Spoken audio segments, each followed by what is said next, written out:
Welcome class 8. It is your last topic of chapter 5 of history. The company fights back. Unnerved by the scale of Havel, the company decided to repress the revolt with all its might.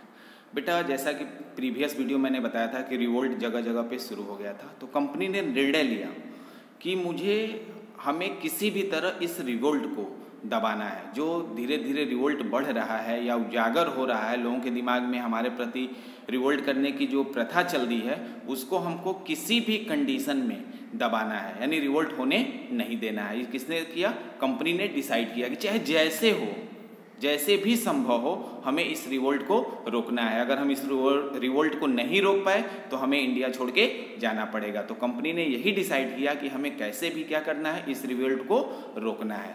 तो उसके लिए company ने क्या क्या किया बेटा देखो। Brought reinforce from England से बेटा उसने सैनिक मंगाया, बहुत से सैनिक मंगाए, ऑफिसर्स मंगाए, अधिकारी मंगाए, जिसकी वजह से रिवोल्ट को रोका जा सके। Second topic, past new law so that the rebels could be convicted with इस। और बेटा उसने एक न्यू लॉ पास किया कि जितने भी रिबेल्स हैं, जितने भी उग्रवादी हैं, ठीक, उनको दबाया जाए, उन्हें पकड़ के जेल में डाला जाए, मारा जाए, पीटा जाए, कैसे भी उनको रोका जाए। तो वो उसने क्या किया, डायरेक्ट अप्लाई नहीं किया, एक लॉ निकाला कि जितने भी रिबेल्स हैं, जो भी हमारे कंपनी के प्रति विद्रोह करेगा, उसको हम क्या करेंगे, प्रताड़ित करेंगे, यानी मारेंगे, पीटेंगे या जेल में डालेंगे।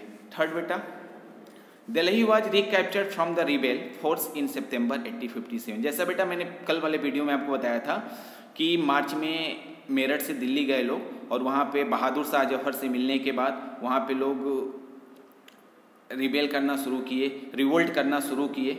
ओके, तो रिवोल्ट करना जब शुरू किए तो पूरी तरह से दिल्ली में वो छा गए थे। तो जो कंपनी थी वो सितंबर में, यानी उसी साल 1857 में ही सितंबर में फिर से दिल्ली पे क्या की, रिकैप्चर की, फिर से अपना फोर्स अप्लाई किया और दिल्ली को अपने कब्जे में ले लिया। यानी क्योंकि दिल्ली ही मेन विद्रोह का सेंटर बन चुका था। जो रिबेलियन थे दिल्ली को अपना सेंटर बना चुके थे, किसके अंडर में, बहादुर शाह जफर के अंडर में। तो अंग्रेजों ने क्या किया कि उसी को रिकैप्चर किया, यानी पूरी तरह से सितंबर 1857 में, यानी मार्च में वो लोग शुरू किए थे। मार्च, अप्रैल, मई, जून, जुलाई, अगस्त तक उन्होंने रिवोल्ट किया, लोगों के बीच विद्रोह पैदा किया। लेकिन सितंबर 1857 में अंग्रेजों ने क्या किया, फिर दिल्ली को रिकैप्चर कर लिया, क्योंकि वो रिबेलियन का सेंटर बन चुका था।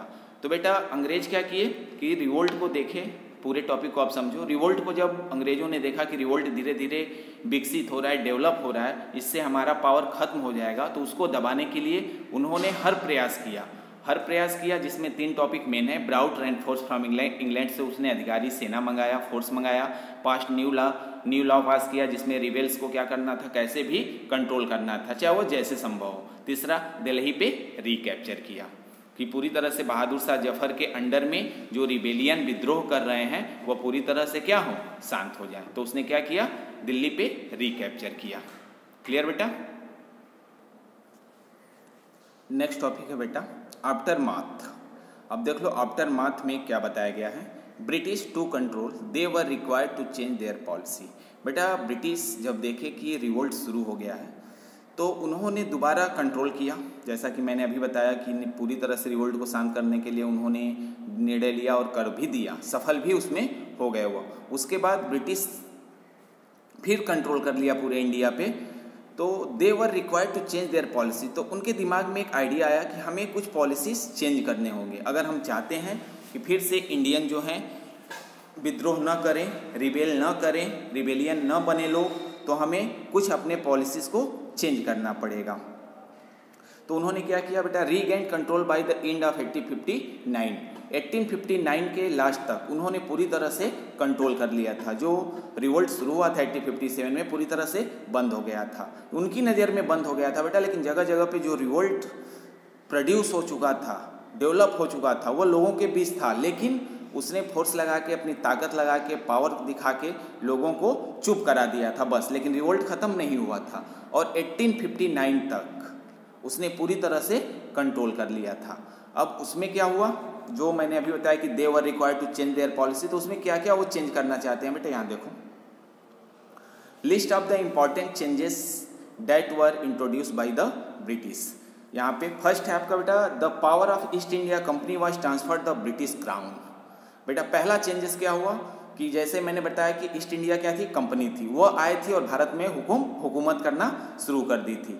तो बेटा जब रिवोल्ट हुआ, रिवोल्ट को समाप्त करने के लिए, बंद करने के लिए जब इसने ब्रिटिश गवर्नमेंट से सैनिक मांगे, अधिकारी मांगे, तो उसी समय ब्रिटिश गवर्नमेंट ने ईस्ट इंडिया कंपनी से कह दिया था रिवोल्ट शांत हो जाता है और फिर से आपका पूरे इंडिया पे कंट्रोल हो जाता है, तो आप ईस्ट इंडिया कंपनी उसका देख रेख नहीं करेगी, बल्कि कौन करेगा, ब्रिटिश क्राउन करेगा। ब्रिटिश क्राउन का मीन्स मतलब बेटा गवर्नमेंट, जो ब्रिटिश गवर्नमेंट है वो अब इंडिया पे हुकूमत करेगा, यानी इंडिया उसके अंडर में आ जाएगा, ईस्ट इंडिया कंपनी के अंडर में नहीं रहेगा।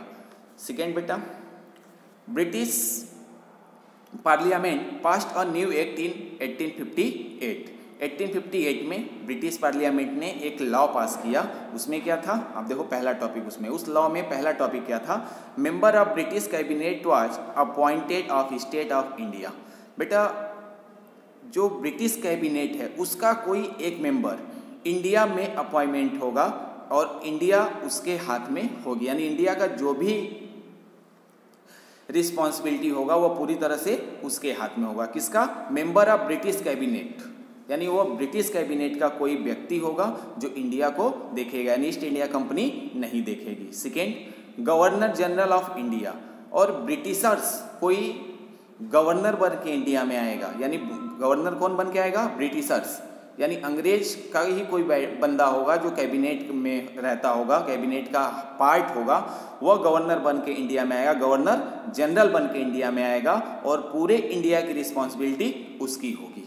तो ये अंग्रेजों ने लॉ पास किया। क्लियर बेटा, आई होप बेटा आपको चैप्टर 5 समझ में आ गया होगा, क्योंकि मैंने इसका 4 या 5 वीडियो आपको बना के सेंड किया है। तो बेटा अगर आपको कोई प्रॉब्लम आती है पूरे चैप्टर में तो आप मुझसे कंसल्ट कर सकते हैं, कॉल करके भी पूछ सकते हैं या व्हाट्सएप ग्रुप पे भी पूछ सकते हैं कि सर ये टॉपिक नहीं समझ में आया, मैं फिर उसको एक्सप्लेन कर दूंगा। इस प्रकार बेटा आपका चैप्टर 5 हिस्ट्री का खत्म हुआ और हाफ ईयरली का सिलेबस भी हिस्ट्री का आपका खत्म हो गया। धन्यवाद।